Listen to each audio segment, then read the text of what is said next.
Paul Tagliabue.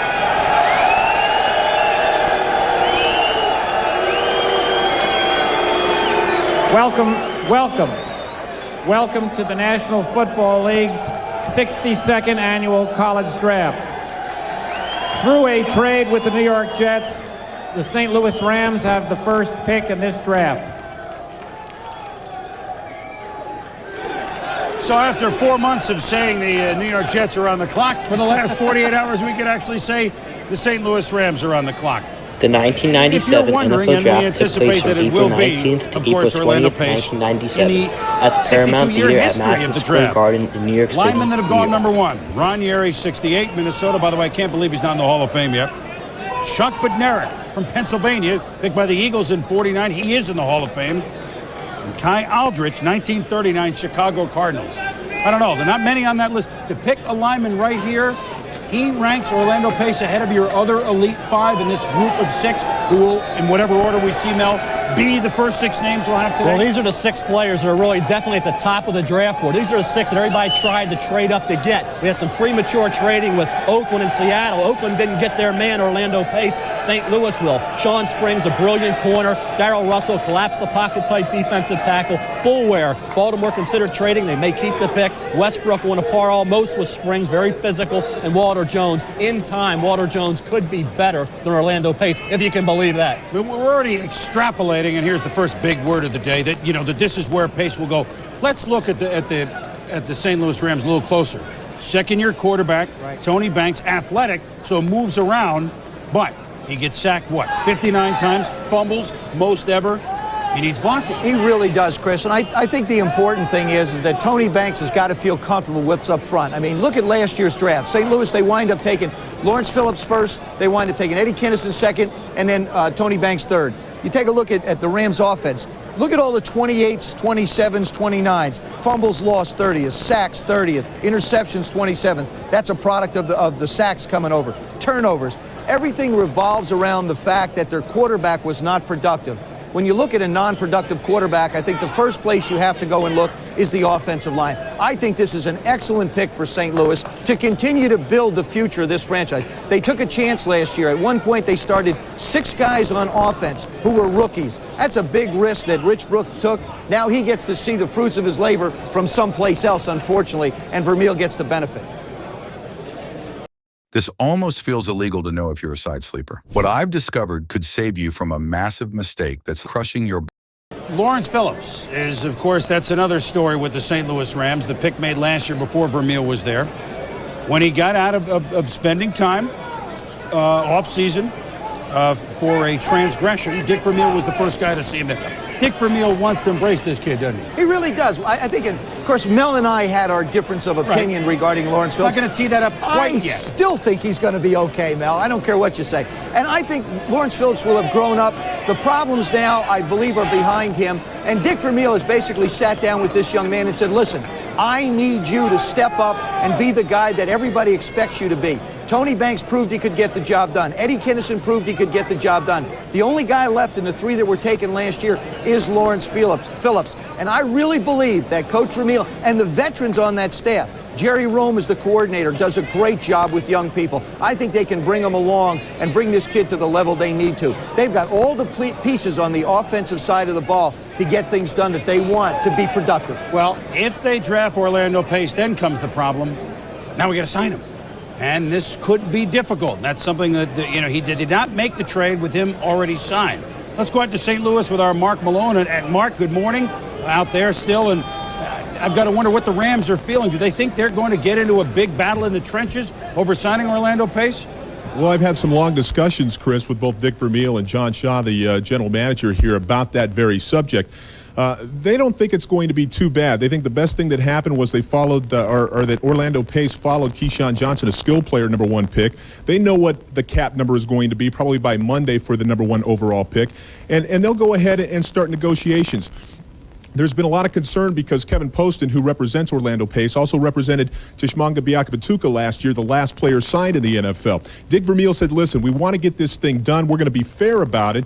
But the other thing about this whole thing, Chris, is the fact that they're talking about investment in this franchise for the long run. If this kid is 3 weeks late getting in here because of a contract situation, then that's okay. They understand that this guy is going to be a great player for a very, very long time. They're going to try to be fair with him. And again, I think under this new system, there's going to be a cap number for this player. And the fact that he's following Keyshawn Johnson, I think, makes it a very attractive situation for Orlando Pace. I know Vermeil has been in discussions with Orlando. They've talked several times since they've made the trade from 6 to 1, and he feels very comfortable about it. He says, all I've got to do is coach him. This franchise, Chris, has got to sign him.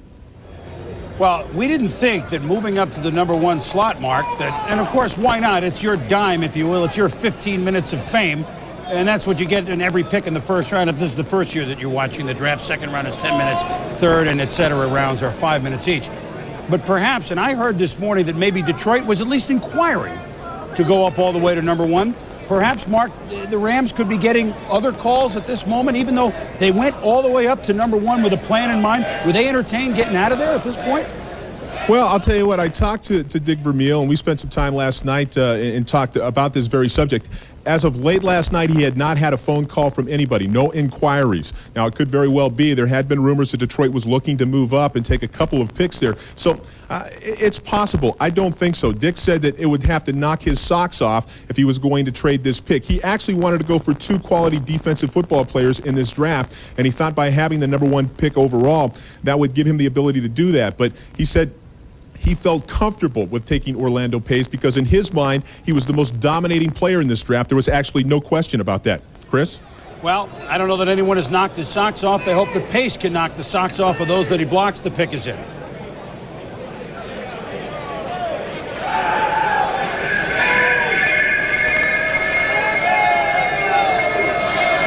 Orlando, one of about a dozen players here in New York, maybe a couple more. With 14. the first pick of the draft, the St. Louis Rams select Orlando Pace, tackle, Ohio State.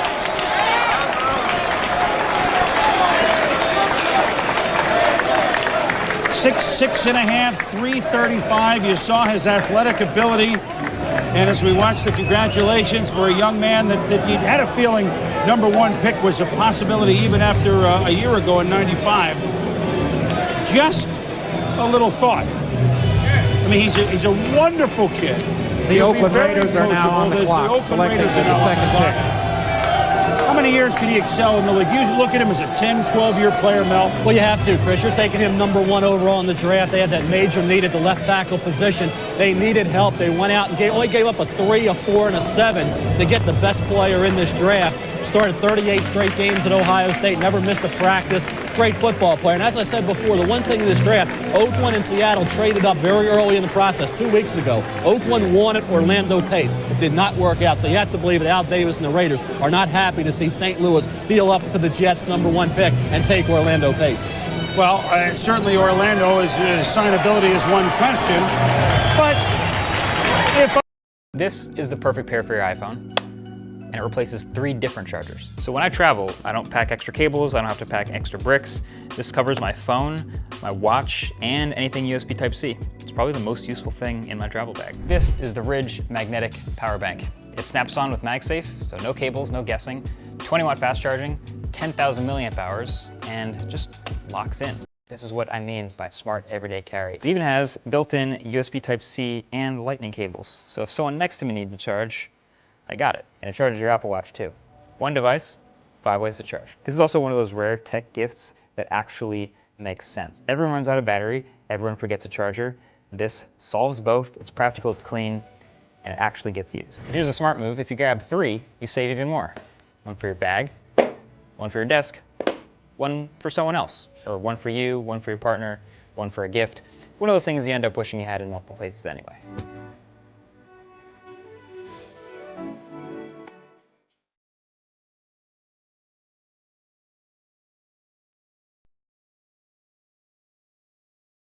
They don't believe how filthy this is. If you're still keeping a box of baking soda in your fridge, you need to hear this. I never post stuff like this, but I had to share. I feed my kids every day, so we've gone through our fair share of fridge deodorizers. For years, I just kept baking soda on the shelf, until I read about bacteria and mold spreading through your fridge air. One study even linked them to chronic illness. So I switched to charcoal bags, thinking they were better. And so one morning, my husband took a bite of leftover chicken and said it tasted off. Minutes later, he had stomach pain, a fever, and started throwing up. I rushed him to the hospital. The diagnosis? food poisoning from contaminated leftovers. We knew right away it had to be the fridge. When I got home, I checked the fridge. It looked clean, but deep in the door seals, there was a sour smell I couldn't trace. I opened the crisper drawer and nearly gagged. That same off smell. I always cleaned it well. Hot water, soap, even bleach. But I found out fridges harbor bacteria like sponges, trapping pathogens like Listeria and E. coli deep inside the seals and vents where bleach can't even reach. I felt sick. I threw the whole shelf out on the spot. Thankfully, my husband recovered, but I knew we needed a safer option. A few weeks later, we were having dinner at my husband's boss's house. His wife had this small stainless steel cylinder in her fridge I'd never seen before. She told me it's a fresh core powered by nanocatalytic decomposition technology. It naturally breaks down bacteria and prevents air contamination. Even commercial kitchens use it. She said her mom had constant stomach issues for years. Turned out it was her fridge. Once she put a fresh core in, the problem stopped. Apparently, it was invented by a biology student from Texas who loved cooking. He discovered nanocatalytic technology is not only the safest method, but also makes your food last twice as long. Her mom had an extra and gave it to me. That night, I placed it on the middle shelf and closed the door. The next morning, the sour smell was completely gone. No bleach, no scrubbing. Days later, my berries still tasted fresh, no matter what I bought. I asked where to get one. She said, they're not in stores because big appliance brands are trying to sue them out of business, but they're still available through their website. She gave me a referral link with 70% off. I ordered 3 immediately. Don't get a knockoff from Amazon. Most aren't real nanocatalytic technology and can damage your food. I've tried them all. Baking soda, charcoal bags, UV sanitizers, deodorizing sprays, even electronic purifiers. They all had issues. FreshCore is the only one that's safe, clean, easy to use, and keeps my food fresh. Oh, and yes, it lasts 10 years. If you have a fridge at all, you need this. It's a one-time purchase built to last a decade. I even got one for my dad. He saw what was hiding in his fridge and threw out half the shelf the same day. I left the link below the Learn More button. There's a 90-day love it or return it guarantee, so there's zero risk. Honestly, I don't know how long this price will last. My mom's friends already bought 4 after seeing hers. Just get one, you'll thank me later. Tap the button on this video now to get 70% off before they sell out again.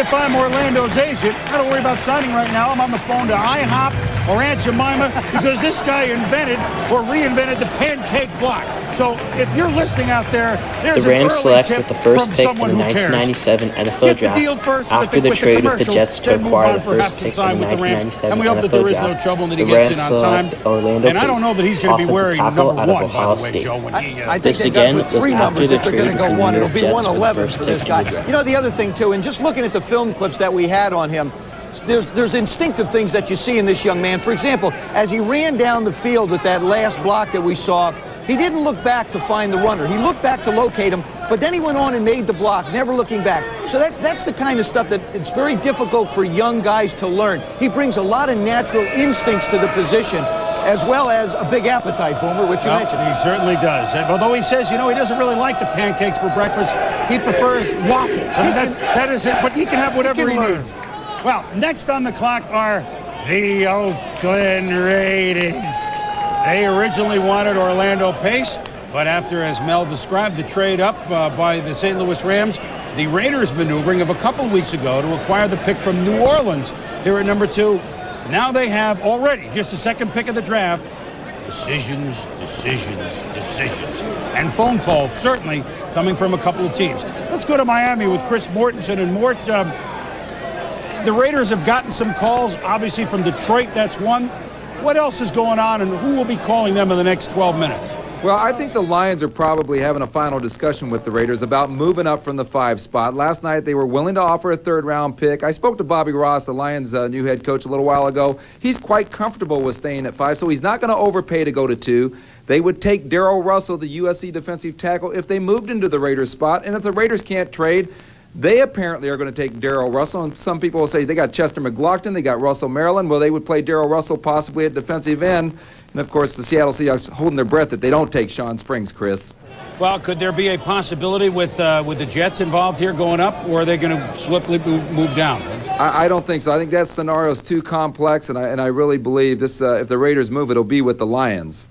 Well, we'll keep pace on this one, no pun intended, but the man that's just drafted Orlando Pace is Dick Vermeil. He's come out to visit with our Mark Malone, and Vermeil's first draft pick in 15 years. He's got to be excited, Mark.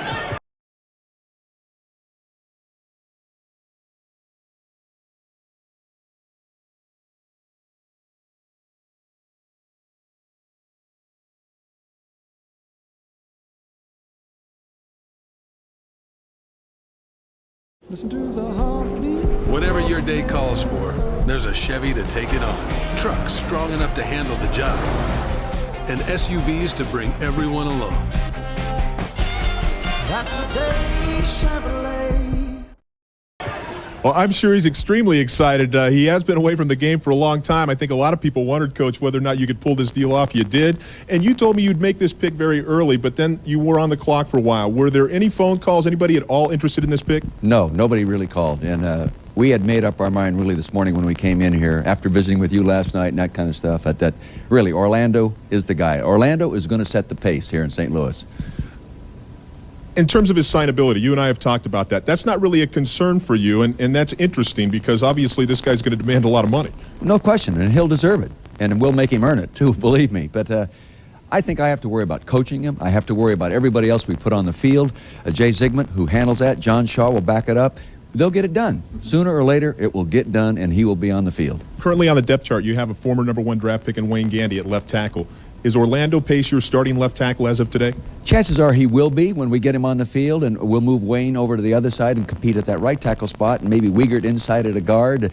Really, this one move has strengthened our offensive line so much, and we have Gerald Perry here really getting ready to play football. It could be a very good offensive line. Well, it's a big pick for St. Louis. They also signed 2 days ago John Gurrick, a former offensive guard for the Minnesota Vikings. They have a second pick coming up. It'll be the 8th overall in the second round. Probably be looking at defense. Now let's go back to New York and Chris. All right, Mark, thank you. We're going to get up to Tom Jackson in a moment, but the Oakland Raiders apparently have made their decision. Have they hung up the phone on everybody? The card is up at the commissioner, and we shall see if this is Darrell Russell. Move him at defensive end, 20-year-old. Let's see if that's what the Raiders do, or do they make a move? Up to the podium and the commissioner.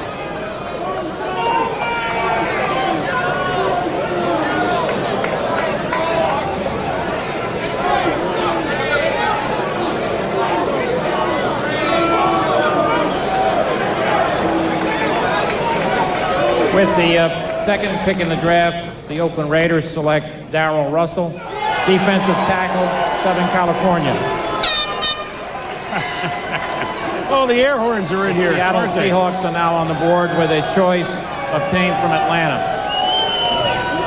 Well, let me tell you, two things have just happened with the Oakland Raiders taking Darrell Russell. First of all, they get a young man that usually plays inside but can play outside if they decide the Raiders to keep select with the McLaughlin, second pick in the 1997 NFL Draft, the Seattle Darrell Seahawks Russell, are very defensive happy tackle because out Sean of USC. Springs, Pace's teammate at Ohio State, the corner, is who they wanted all along. Weren't sure they could get him at 3. That's probably where they're headed next, I would think. But Mel, let's talk about Darrell Russell, who's, again, I mean, he's just a youngster. He's a big kid. He's 320 pounds. He's a great athlete. He's only 20 years of age, so you know he's going to mature. He took some downs off, has to become more of a consistent, focused performer, but tremendous upside potential. Here he is at basically at right defensive end, and that's where the Raiders plan on utilizing him, getting to the quarterback, very agile, very quick for a big. Here he is inside, exploding to the quarterback. You know, getting after then quarterback Ron Powell with Notre Dame, controlling the middle. That's what he does so well. Here he's against the Huskies, just dominating that double team block and making a play. Fires into the backfield regularly. When this kid is on and he's motivated, he's a one-man wrecking crew. And I think what they have to do is harness that talent and motivate him. That's going to be Joe Bugel's responsibility. For Oakland, though, they get Russell, but they still don't have that offensive lineman for Jeff Well, George. then what a segue to Joe. Oh, my. And to me, I don't necessarily think that Russell is just going to stay in Oakland. Joe, when I look at a head coach, when a guy takes over, they like to get people they're comfortable with. I think of Vince Tobin and Tony Dungy last year. Both of them went for defensive people. Joe Bugel takes over as the offensive coach or the head coach. He's an offensive-minded coach. He's a line coach. I wouldn't be surprised if he still winds up with Walter Jones somehow, some way through the course of this particular draft. I don't believe the dealing is done. It just doesn't make sense for this to sit real comfortable with me. I think Chester McLaughlin is a superstar. I don't know whether or not Russell helps them get where they want to go. You invest so much money in Jeff George, you got to bring somebody in to protect him and look at the future of that particular side of the ball. So I'm not 100% convinced that we haven't seen the last of this movement here yet. Well, one scenario could be that Walter Jones falls to number 6. The Jets take him. Then they make a deal. Either Russell for Jones or McLaughlin's involved. Meanwhile, the Seahawks, I got to think, it's Sean Springs. As that card is sprung up to the commissioner, it didn't take more than a couple of minutes. Seahawks, first of their 2 first-round selections. Number 3 here, number 12 in a while.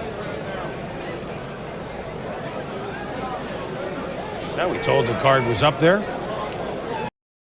Need balloons? The new party shop at Michael's has over 700 balloon styles to choose from. Just tap and schedule in-store pickup or same-day delivery. Balloons just got easier. Michael's, everything to celebrate anything.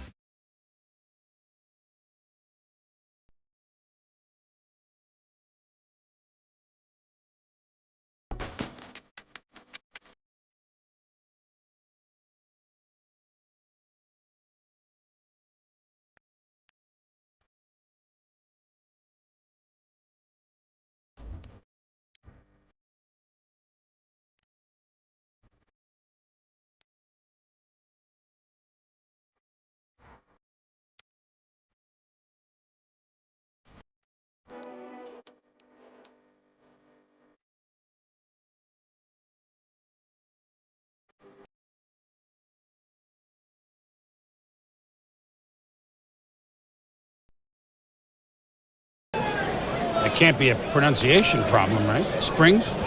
No, sort of a fairly simple word to get out. Well, I got a team photo first. We got to do that first.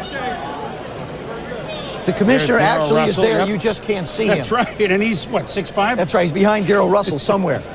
You know, the amazing thing about Darryl Russell, when you look at him on film, he carries 320 pounds, Mel, but it's spread out over a big frame. I mean, he's a guy who could go, it looks like, maybe to 330 and still carry it comfortably. He is huge. I mean, you look at a guy can really plug the middle, can do a heck of a job. All right, here now is the Seahawks. Third pick in the first round, the Seattle Seahawks select Sean Springs, defensive back, Ohio State.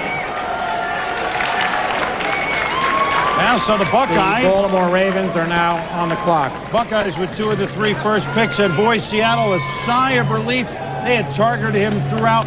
Sean Springs had no interceptions last year, but they didn't throw the ball at him. Mel, the Seattle Seahawks select the third pick in the 1997 NFL draft, Sean Springs, cornerback, defensive back out of Ohio State. This was a great pick for the Seahawks, and they would also have the 6th pick in the draft as well to select He's another definitely worthy, Chris. He may not Stay be as tuned good for as that Deion pick as Sanders, well. but he's going to be close. And certainly for Seattle, they got Willie Williams. This was the second player out of Ohio State in the draft this year, as Orlando Pace also played for Ohio State. He went number 1, and Sean Springs just went 3, and he also went to Ohio State.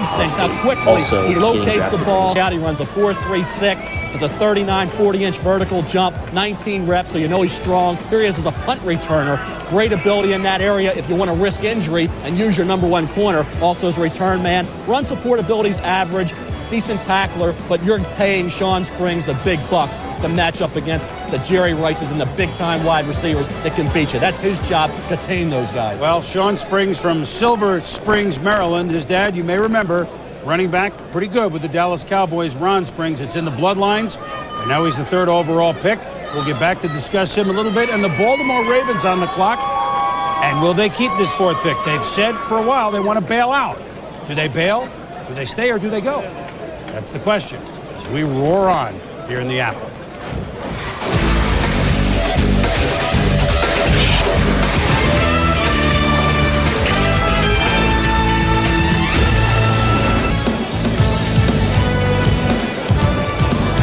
Back in New York, and look at this new and improved, almost like the Hall of Fame wall there, and maybe one day Orlando Pace will be on the wall in the Hall of Fame. He can only hope, but certainly quite a ball club that we saw assembled behind us with the commissioner. I'd like a chance to coach that team. Well, card is in already. Do the Ravens keep the pick, or do they make a swing trade? They've said they dump out. This doesn't seem to indicate that they might. Let's go to the commissioner. It's the Peter Boulware spot. With the 4th choice in the first round, the Baltimore Ravens select Peter Boulware, defensive end, Florida State. Well, so much Detroit for Lions saying are now on the clock. Saying for weeks that they would dump out because of the cap. They had some offers, the Giants being one of them, Mel. Maybe he just looked too good at the end, right? They certainly need defense after squandering all those halftime leads last year. Well, the offers weren't good enough. All they got was a 3 from the Giants, a 3 from other clubs. They didn't get that second-round pick and an offer that the they wanted. Ravens select the 4th pick in the 1997 NFL Draft, Peter Boulware, defensive end, linebacker out of Florida State. Pass rusher. You see him here coming off the corner, a right defensive end. Blindside pressure. He's a special performer. He's going to come in ready to work. He's been a productive player game in and game out. Very strong, good functional strength at about 22, 23 reps, so that's not a concern. You see his athletic ability here against Florida, blocking a punt. This is a kid that can play some linebacker. Marvin Lewis, the defensive coordinator, worked out Peter Boulware, came to the conclusion that he could be an outside linebacker. So don't count that out. You have McCrary to be the right end, you have Burnett on the other side. Maybe initially they try Boulware at outside linebacker to plug a hole and see what happens. Well, he's a smart player. Let's get that out there. His dad, a doctor in Columbia, South Carolina, where he is from. Sterling is quick to point out from the crib. But cap problems. Where's Baltimore? They're the closest team to being over the cap. Look at they're playing some of their players. Now, remember, these are guys not on the team anymore, but they still owe under the cap. Bad Moon Rising, a cool $3 million to Pepper Johnson. Of course, Eric Turner is still there. Leroy Horde, who's long gone. Tony Jones, now a Bronco. I mean, this is... They said they couldn't afford it. What are they going to have to do, Mel? Well, what they're going to have to do is try to battle with Peter Boulware and his agent to get him into camp on time. Yeah, Jonathan Ogden got a heck of a deal last year with voidable years in that contract, and he's going to want a similar contract. There's no question about that. When you look at Jonathan Ogden's deal, that's what the agent for Peter Boulware is going to want. So it's going to be really tough for David Modell, Ozzie Newsome, Art Modell to get him into camp on time, because that's a key. If he is an outside linebacker in this 4-3 defense, he's going to have a lot to learn. Playing in reverse, coverage responsibilities, a new position. So I think it's imperative, if that's the case, to get him into camp as quickly as possible. Well, very quickly, the Detroit Lions are up there, and it's got to be the corner, Bryant Westbrook, or Walter Jones, the tackle. These are the two next guys. Which ones do the Lions select? I am a cottage cheese girl. So good. It's perfect right out the package. Just such a good way to add some extra protein into your meals. You're not doing this. Perfect bites only. That's so good. We hit the jackpot. It's creamy, it has clean ingredients. There's nothing artificial in it. It just changed the game. One of my favorite ways is literally eating it straight from the tub. Do we think I have enough? Good culture is absolutely the best. Just straight up goodness. This is your sign to go get you some Good Culture cottage cheese. It might just become your new obsession too.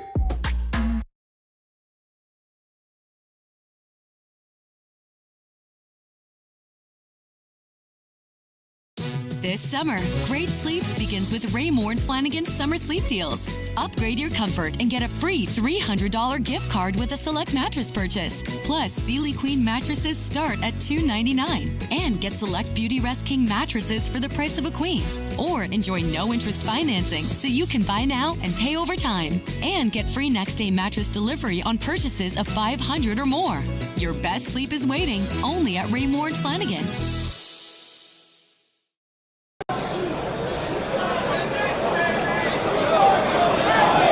With the fifth choice in the first round, the Detroit Lions select Bryant Westbrook, defensive back, University of Texas.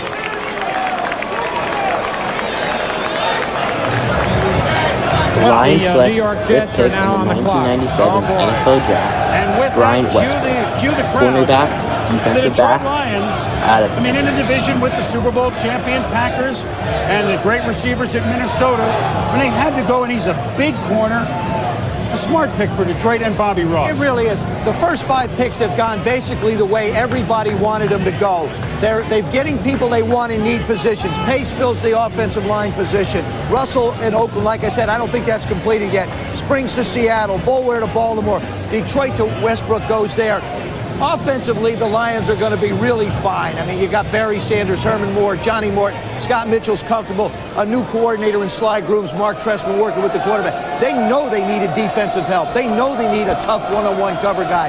That's who they got, Mel. Well, Mel, he's about 6 feet tall, about the same physical specifications as Sean Springs. He looks for the big hit, doesn't he? He's a football player. He reminded me a lot of Lester Hayes, the former Raider. Very tough, physical cornerback. You watch him game in and game out, just make dynamic plays. Right around 200 pounds, tremendous strength. A guy that plays a physical brand of football. See 30 career pass breakups, 9 interceptions. This guy has good ball skills. Watch him come up and explode the tackler, dynamic one-on-one defender. Here he's against Randy Kinder. Watch this hit. This exemplifies what this kid's all about, destructive football player, but don't underestimate him in coverage. Here he gets flagged for pass interference. Joe, that's not pass interference. He came away with the INT. Here he is blocking a punt, scooping it right up and taking it all the way for a touchdown. This kid is a big-time football player, had a knee injury, serious knee injury early in his career, came back from that, has shown no ill effects. This kid will solidify a Lions secondary that's been awful the last few years. Let me just say a couple things. That corners in the top 10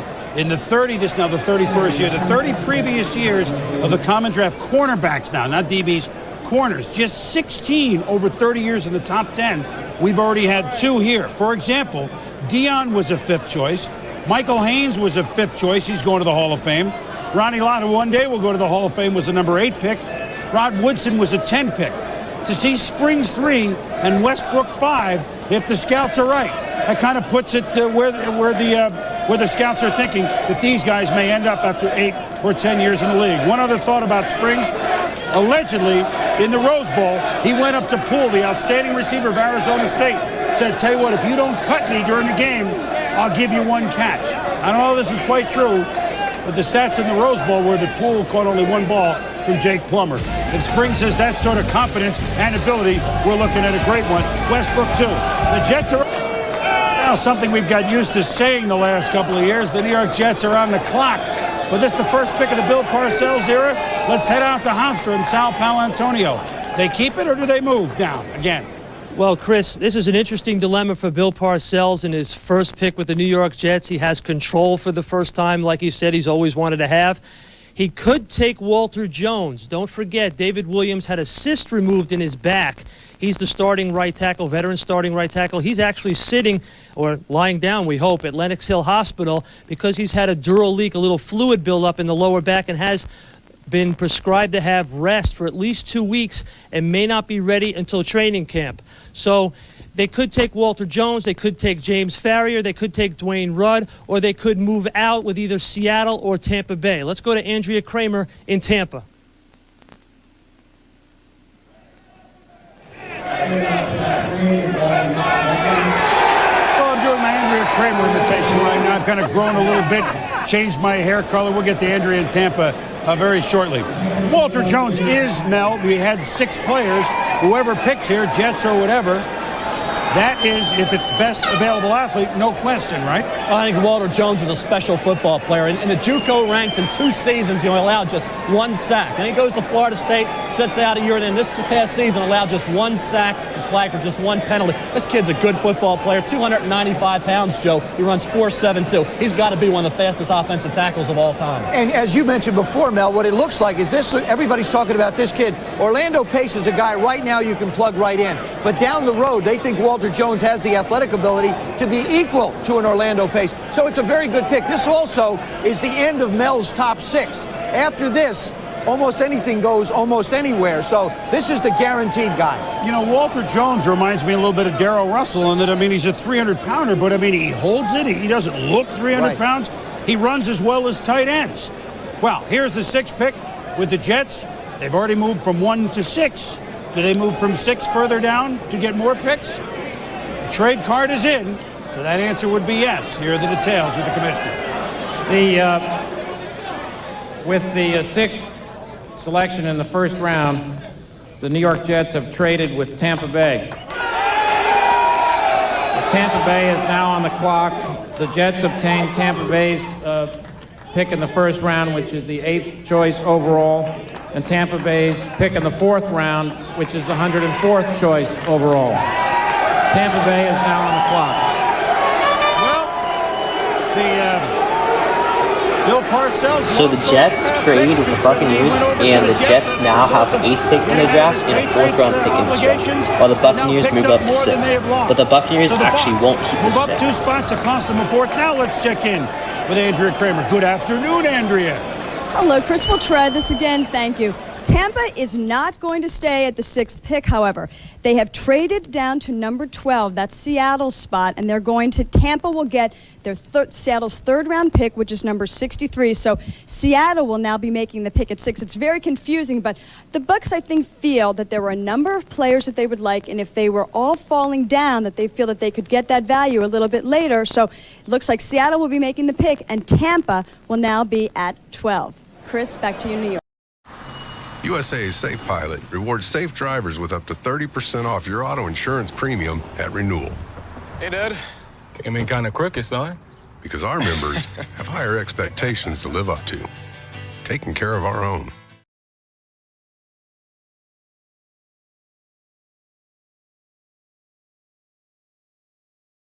Feeling healthy by leaps and bounds. Making a dinner that makes their whole day, and giving your best friend the best nutrients for their best life. Science did that. New York. Well, my goodness, they came in the league together, the Seahawks and the Buccaneers, and it's only fitting that they do business together here in the first round.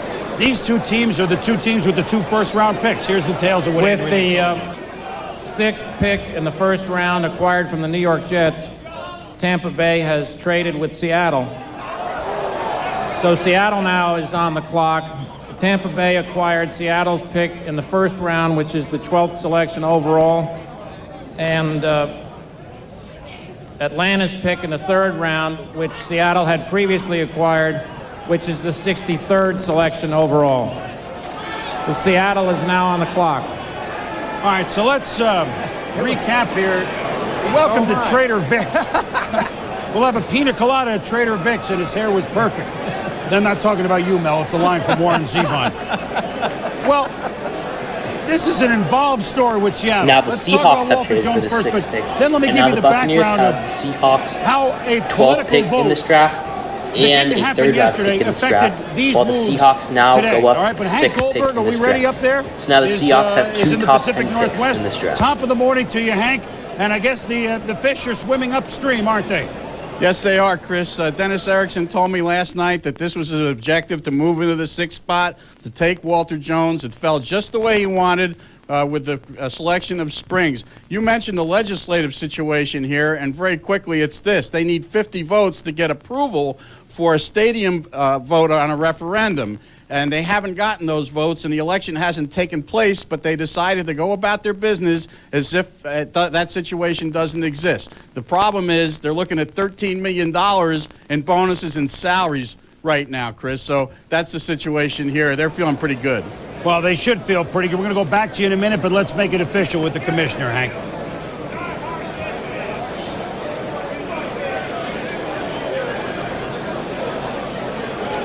With the 6th pick in the first round, the Seattle Seahawks select Walter Jones, offensive tackle from Florida State. My goodness. The New York Giants are now on the clock. The Seahawks, as Hank said, did exactly what they wanted to do. Let me take 15 seconds and clean this up.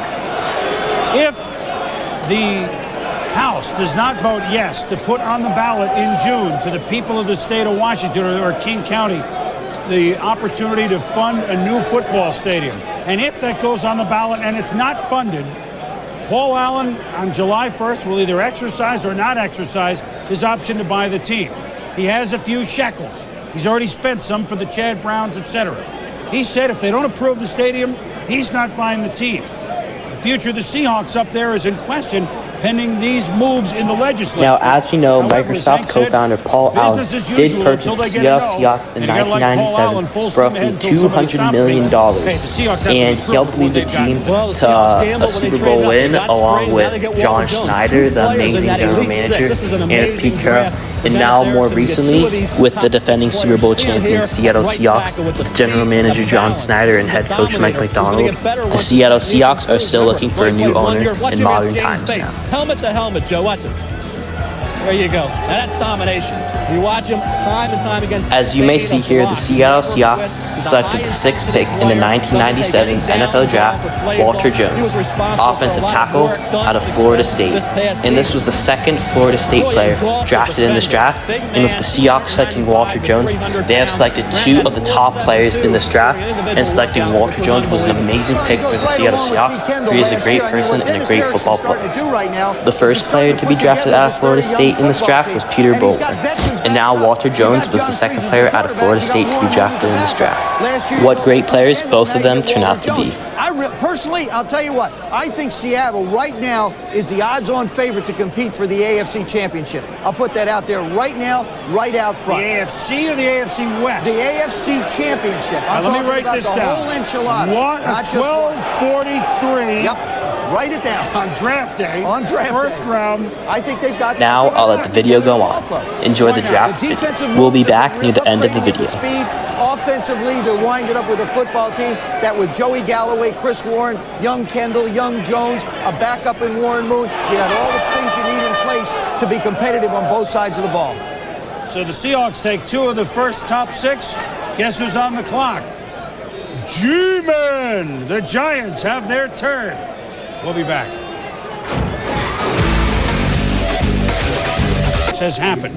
Now, the Giants 7, Jets now 8. Still allows us for the 4th time ever in the common draft at 67 that the 2 New York teams have gone back-to-back. 77, Marvin Powell, Gary Jeter, good picks. 81, outstanding picks with LT and Freeman McNeil. 92, tight ends, Derek Brown and Joni Mitchell. They paid paradise and they put up a parking lot with those picks. All right, now, the Giants. This is 7 through maybe 25 in value. They're not thrilled with this spot. We may have a name that's unusual. Help us out, Chris Mortensen. You got an insight on the Giants' moves? Well, you know, they were going up to 4 to take Peter Bower, the Florida State defensive end. Some people would say, why? They had Cedric Jones last year, Michael Strahan. They would have put Bower up on the weak side, let him play in space and rush the passer. James Ferrier might be an attraction here, but you know what? Jim Fossil needs some weapons. That's why people have been talking about Colorado wide receiver Ray Caruth, Florida wide receiver Rido Anthony, and don't rule out the Cal tight end Tony Gonzalez here either, Chris. Let's go to Sal Palantonio with the Jets. Thanks, Mort. It looks like Bill Parcells may be done dealing finally. We just talked to the people in the draft room. They say that they'll probably stay at number 8. They'll probably focus on defense. They like linebackers Dwayne Rudd and James Farrier, and that's probably the way they'll go. But you never know. He's trying to accumulate as many picks as possible to get this 1-15 Jets team back on track. Now let's go back to Chris Berman in New York. Remember that trip? You snapped 9,000 photos, and only a few survived the group chat. At michaelscustomframing.com, it's as easy as tap, frame, hang. Custom framing at Michaels. Everything to create anything.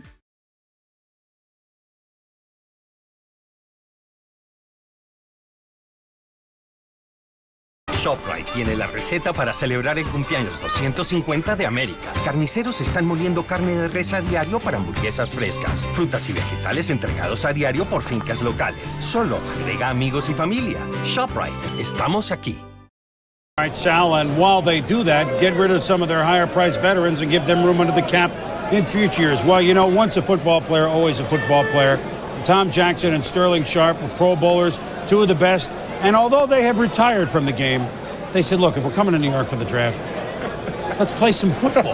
So let's go up to the dapperly dressed duo. And now what are we doing here? Looks like more like a wrestling ring with pylons.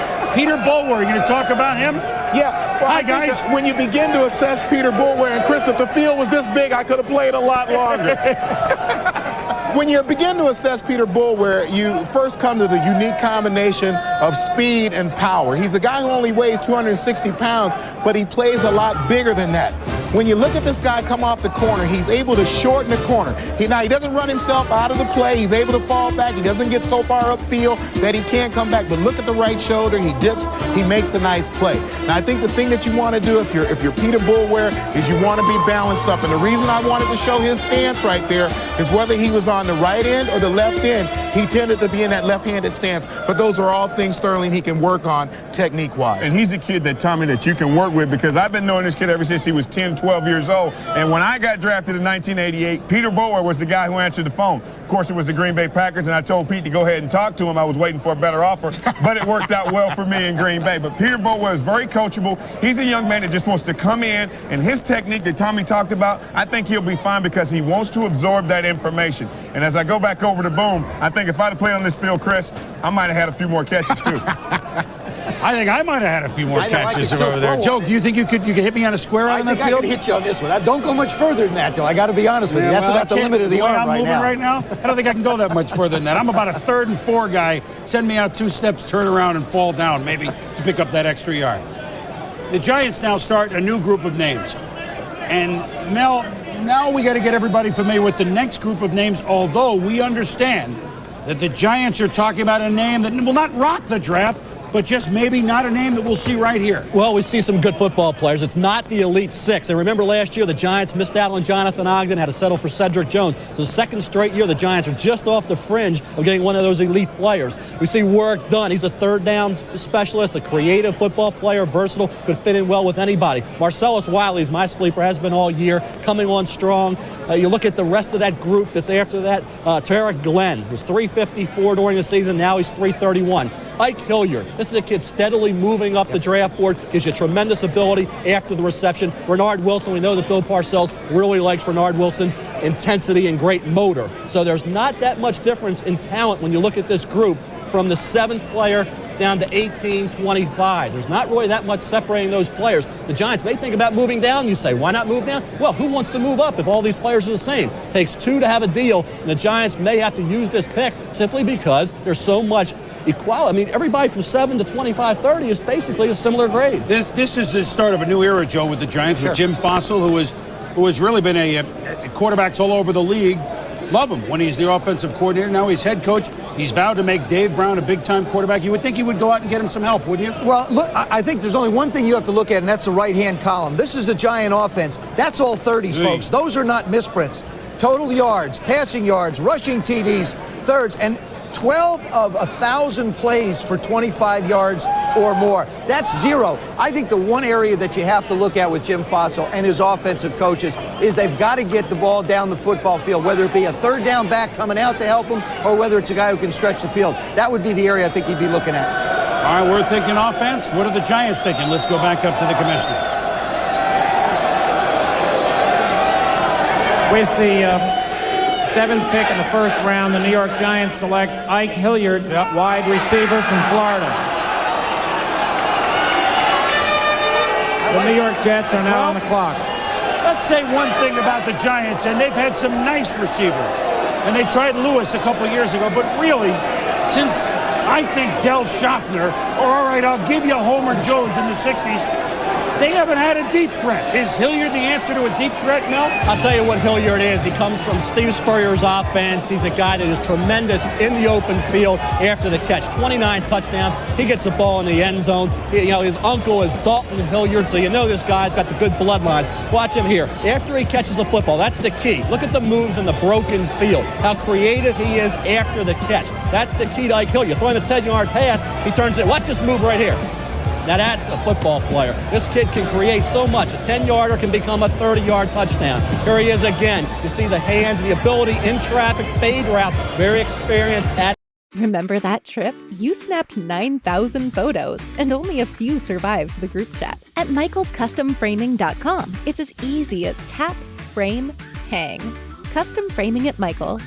Everything to create anything.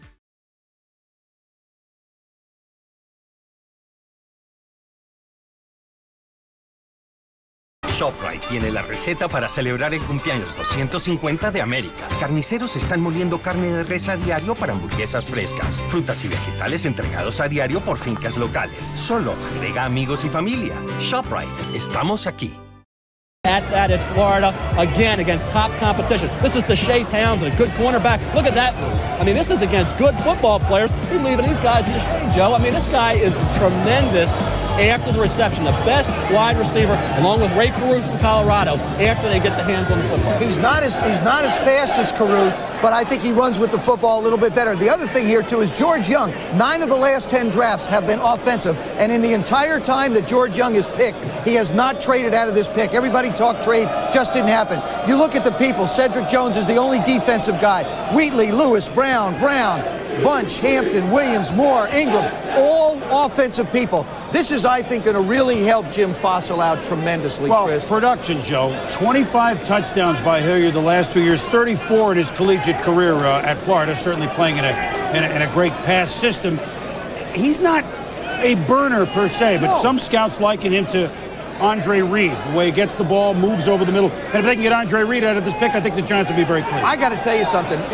When you play in Giant Stadium, I think Giant Stadium is the toughest stadium in the National Football League to throw in. I think a lot of Dave Brown's problems had to do with the scheme that he was in and the weather that he plays in and the conditions. This kid here may not run down the field real fast, but he has the ability to make catches and make things happen. I think Dave Brown's going to be a much improved quarterback with his abilities this year, with his numbers, and Ike Hilliard is the kind of guy who can be a go-to receiver for the Giants. I think the Giant fans are finally going to have something to cheer about after 25 yards in a long time. Well, it is the first time in a while. We certainly, our college crew, headed by Chris Fowler and company, have certainly enjoyed watching the Florida offense through the years. Let's go up to our Bristol, Connecticut studios with Chris and Jaws and the pick for the Giants and Jim Fossil on offense. Production, certainly not a question, guys. Well, you mentioned Homer Jones, Boomer, the last all-pro wide receiver for the Giants 29 years ago. Recent receivers have played more like Homer Simpson.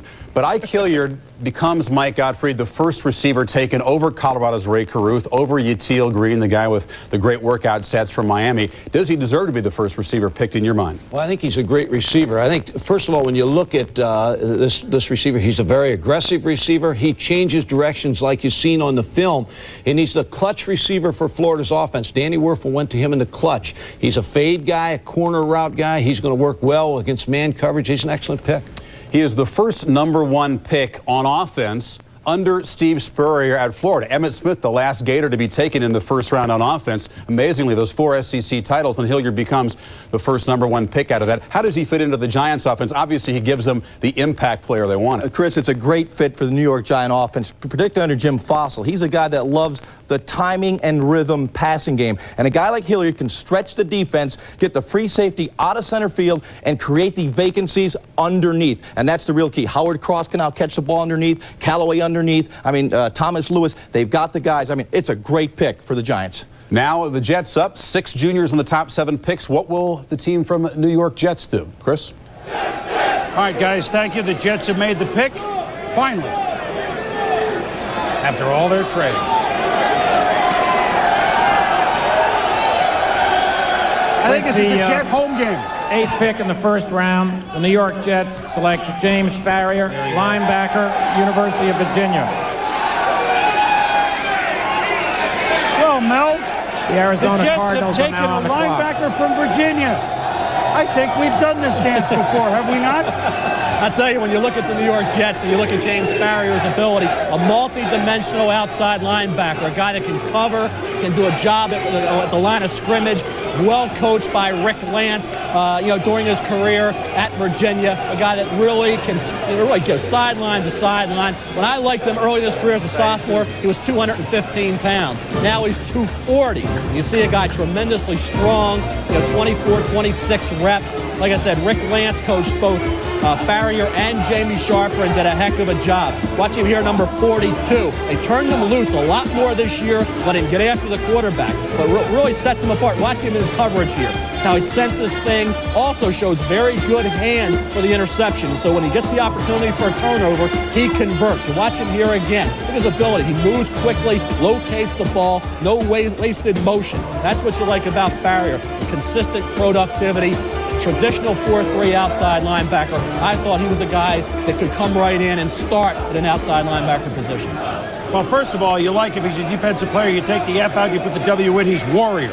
So that's the first thing you like about him. Second, can we bury the misunderstanding here?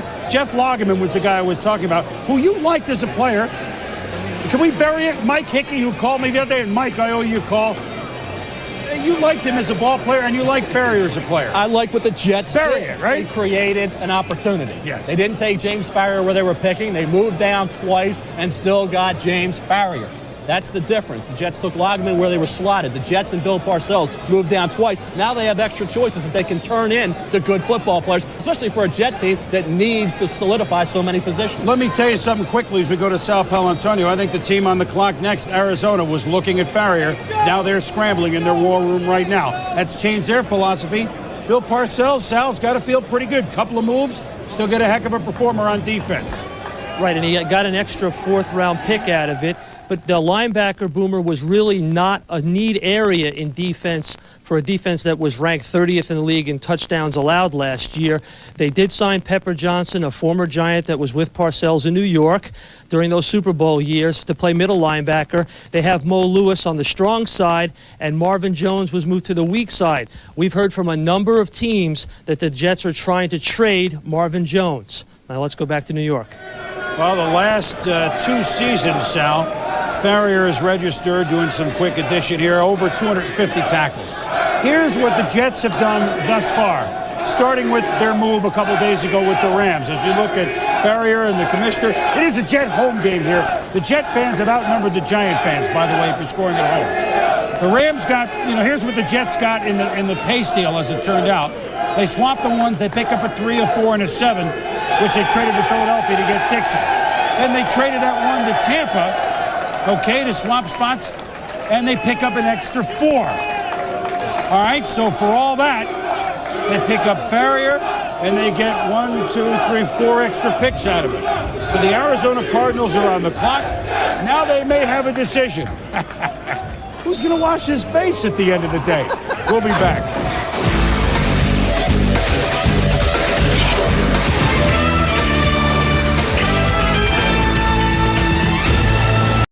We know you appreciate precision. That's why USAA gets the details right. Dad, can I take the car? Like helping members who switch save an average of $840 a year on their auto insurance, smoothing the way for future members.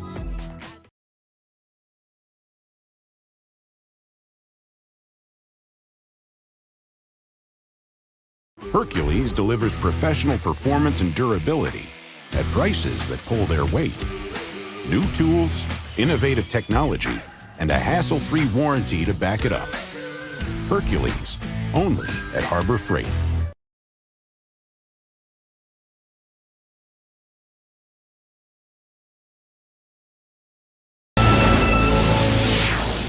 I was getting off a plane when this stranger tosses me a dime. Suddenly, Cardinals now have to rethink. They were hoping to get Farrier. I believe that's one of the players that they certainly wanted. They now have to think about a defensive back, which may be a little rich as far as looking at the draft in the 9-hole to pick a guy like a Tommy Knight. Do they do that? Do they try and bail? Does somebody see a player that they want to come up and get? I think we may see the Arizona Cards take all 15 minutes. Where do they look? Vince Tobin, a defensive coach. Well, I think a defensive coach here, I think he looks to come out. I tend to agree with you, Chris. I think there's a possibility they may take the defensive back. But I think back to last year when Houston had the 9 pick and Oakland wanted a tight end with Ricky Dudley. Gonzalez out of California is the guy that everybody wants. The pick here at Arizona, New Orleans' pick at 10, Atlanta's pick at 11. I think those are the 3 spots that Kansas City wants to try and come up to because they've made it public everywhere that they want Gonzalez. I think this is right in the spot where you see the tight end want to go, somewhere in these next 2, 3 picks. He's the hot property. I think this is the spot that Kansas City can ensure they get who they want, if they're the people that want to come up. Dallas wants to come up. San Francisco wants to come up as well. So I think there's a real possibility here. They trade this pick or possibly wind up taking the DB, like you said, because of its being a defensive coach. All right, so we've had 8 picks thus far. Cardinals are on the clock. Let's go back up to our Bristol headquarters and Chris Fowler and gang for a draft update. Chris?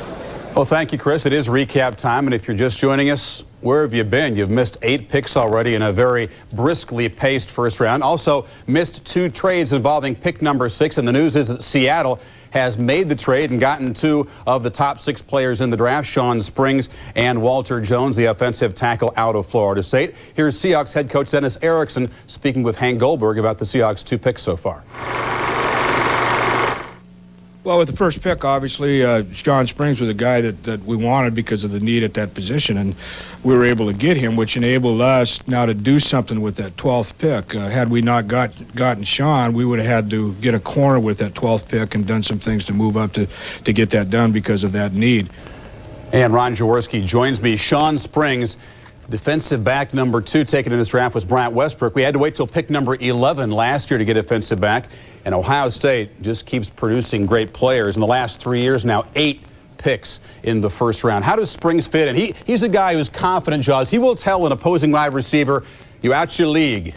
Well, now he's in a new league. He's a guy that could play the man-to-man coverage. Now you put him back there on the corner with Willie Williams, you really freed up the defense. And when you go and you look at what a team can do by doing a lot of different things with the linebackers and with the safeties, and you see it right here on the corner. Say you got a Willie Williams and a Sean Springs that can play good man-to-man coverage. It frees these safeties up to get involved with the running game, get involved with the blitzing game.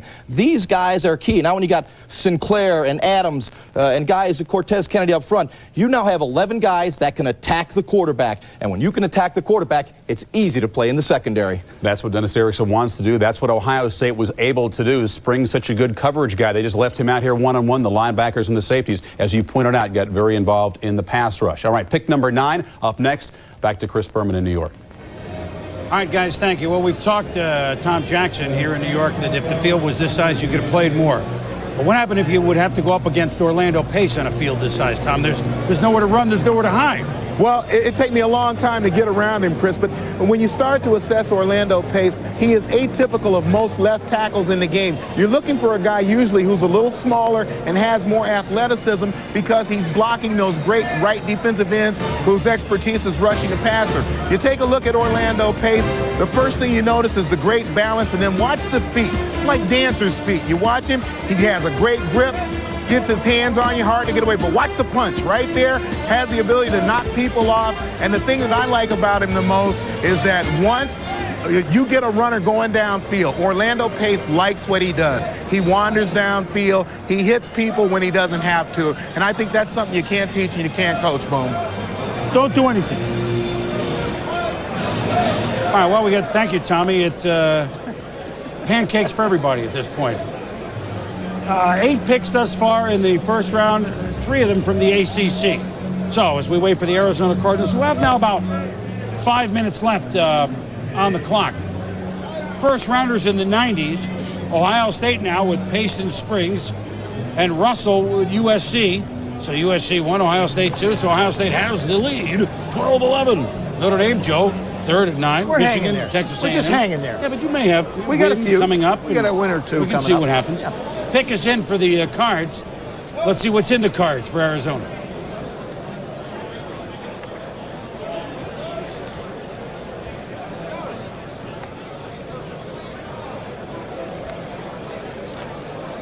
Look at this. He's delivering sodas. I don't believe it.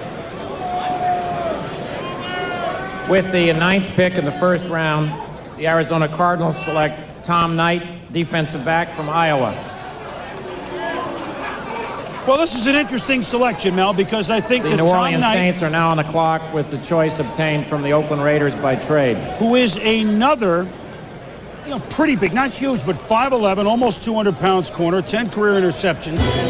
He's moved up the charts despite the fact that in his college career earlier on he had a couple of knee injuries, but he was a name that I kept hearing, and he's moved up the boards here to the number 3 corner. Do you like this pick, or is it a reach? No, I don't like the pick at all, Chris. I think when you look at Tommy Knight, you see a guy that, here against Donald Hayes from Wisconsin. This is Arby's cheesesteak with 100% Angus steak and melty Cooper cheese. Some say it's meat and cheese done right. And some people don't say anything because, frankly, it's rude to talk with your mouth full. Arby's, we have the meat.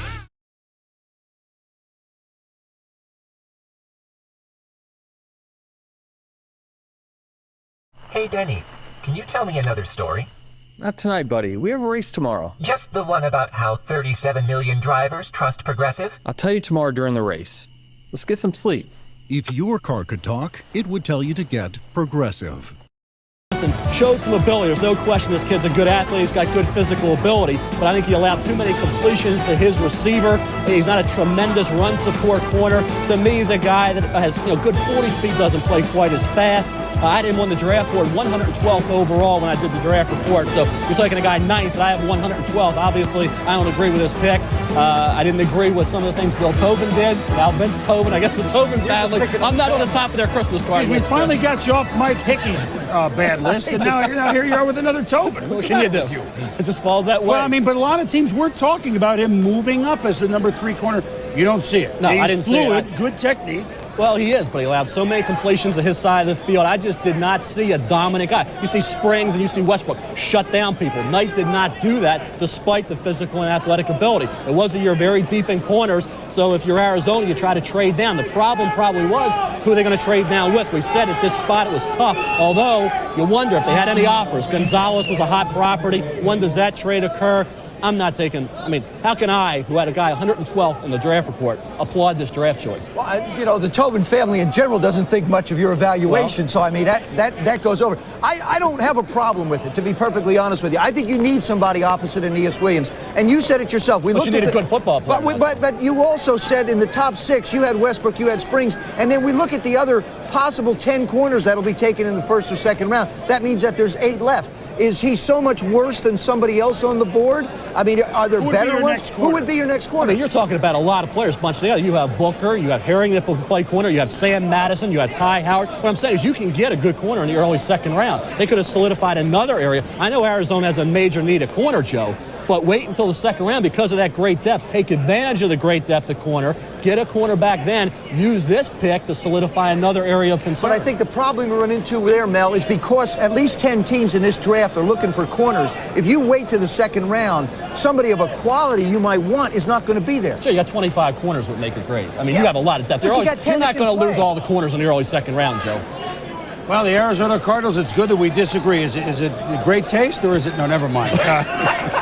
So Arizona begins their day with a Knight. Tom Knight is their pick. Next up on the clock, the New Orleans Saints, which has been a hot spot for that rumored Kansas City to come up to Gonzalez trade. Let's go quickly back to Jets headquarters in Sao Paulo, Antonio. Thanks, Boomer. We're here with Bill Parcells, head coach of the New York Jets. You were sitting at 6. You decided to pass on a player like Walter Jones. You moved down to 8. You got James Farrior. What do you like about Farrior? Well, we like him very much. We probably would have taken him at 6 if we'd kept the pick, but we had an opportunity to move. Obviously, we had discussions with Seattle. We had the chance to go to 12. Tampa Bay called late, and to ensure that we felt like we had 3 guys that we liked a lot, and Farrior was among them. And when we got a chance to go to 8, we thought it was a good move. We picked up an extra pick, so, we need volume. I've been saying that all along. Now at least we've got a little bit. Where do you put Farrior in the lineup right now, Bill? I don't have any specific idea other than we're trying to collect good players, Sal, and I think this guy's a good player. He's a good class kid. He's smart, and he's aggressive, and he's from a good program, and we're just trying to collect those kind of guys, and then we let them fight it out in camp. Does this mean the end of Marvin Jones's career here? I know a number of teams would like to take him off your hands. Well, I don't know anything about that. As I said, we're trying to collect a number of good players. Wherever you draft a player these days, they always run to the incumbent and say, what's this mean for him? Well, obviously, you're investing in a good player. You hope he comes in and plays, but he's got to earn his job just like anybody else. You got the 31st pick in the draft quickly. What area would you like to go there? Well, I don't know. You're going to have to see what's left. We still have some defensive thoughts, though. We're concentrating early, but at least we have a little volume now, and we can go as we see. Thanks a lot, Coach. There you are. Not letting me throw it back to Boomer. All right, go ahead. Back to you, Boomer. Well, he's a happy guy, and as Bill Parcells said, he has volume now with the New York Jets. Jets. Well, we're up to pick number 10, the New Orleans Saints, some of the Hall of Fame wall here at the Theater.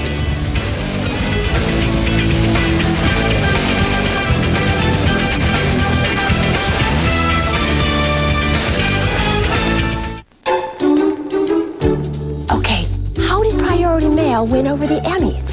Well, we delivered over 75,000 videotapes of the TV shows entered for Emmys to the voting Academy members. On a tight timetable, on a tight budget. And the winner is Priority Mail. So we came here for the Emmys. How about you? What's your priority? Priority Mail from the U.S. Postal Service. Now that I'm teaching in the business, we're getting really close. Even though my job takes me on the road a lot. But that's no problem. I have them call me 1-800-COLLECT. It's inexpensive, so we can talk as often as we want. Without screwing up the bottom line. Yeah, calling with 1-800-COLLECT has really helped us get to know each other. Yeah, we talk about business and sports and women. By the way, how is Shelley? That's Charlene, Dad. Charlene. 1-800-COLLECT. They love to hear from you.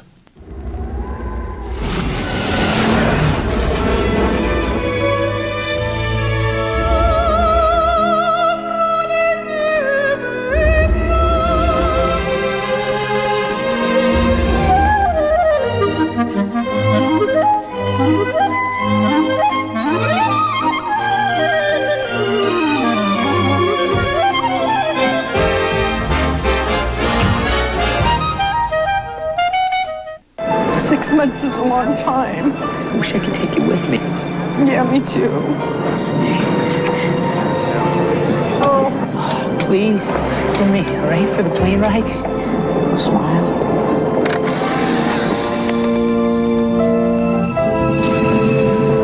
You love her? Oui. Well, it's my sister. She's sick. Oh, very sick. Polaroid. See what develops. We are back in New York at the theater, and one of the things that we do here in the 90s, some of us have yet to get on the information highway. I'm still at the stop sign of the entrance ramp, but at any rate, I'm sitting with you. Did Bill Parcells get enough compensation for the #1 pick? And if you dialed ESPNnet.sportzone.com, 69% said yes, he did. 31% no, he did not. And of 100% of the votes, Bill probably couldn't care.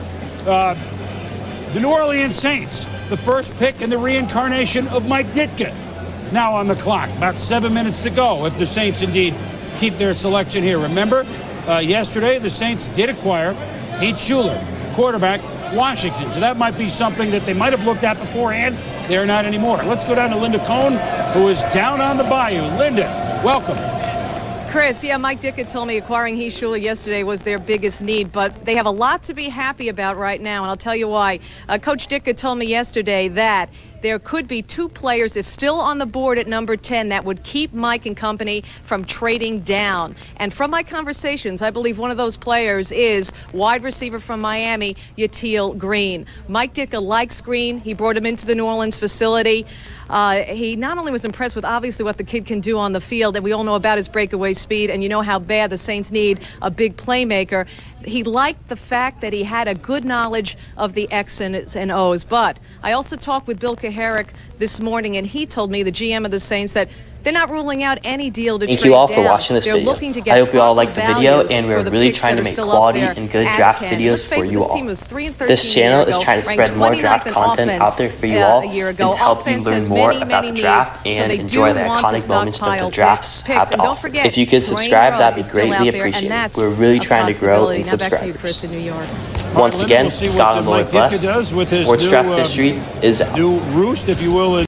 This is what happens to a working man's legs when he wears one pair of compression socks every shift for 30 days straight. Day 1, he pulls on a